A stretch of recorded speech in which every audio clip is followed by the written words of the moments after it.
Ceux dont l'esprit s'égarerait acquerront de l'intelligence, et ceux qui murmuraient recevront instruction. Ésaïe 29, 24.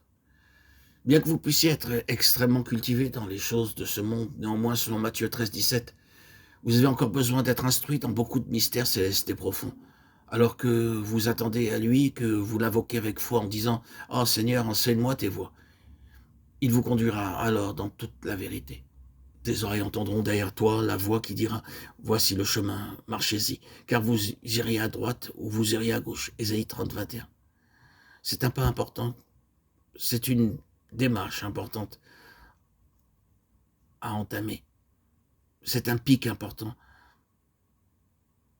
qu'il nous faut gravir, journellement et pas à pas, en écoutant la voix de Dieu derrière nous, qui dit « Voici le chemin, marchez-y ».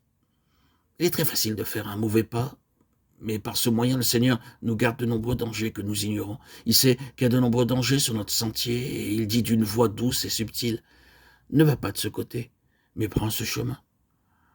Voilà la façon dont un enfant de Dieu peut être conduit tous les jours et être gardé de toute chute.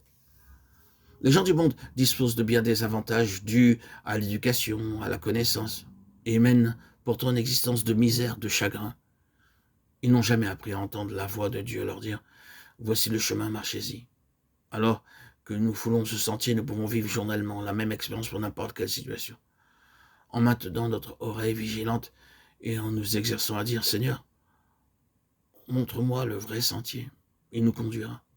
C'est ainsi que nous sommes amenés à nous mouvoir sur les lieux élevés et à poursuivre notre route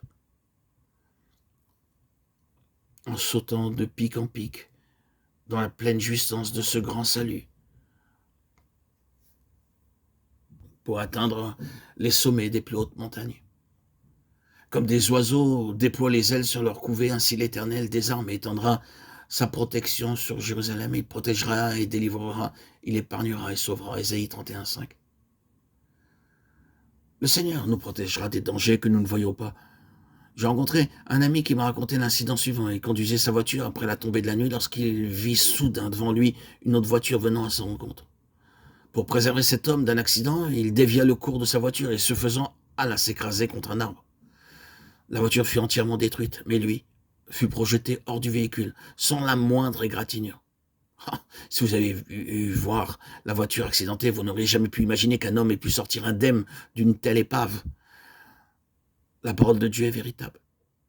Nous sommes continuellement protégés de nombreux dangers et de nombreuses détresses qui nous environnent, que nous voyons ou que nous ne voyons pas.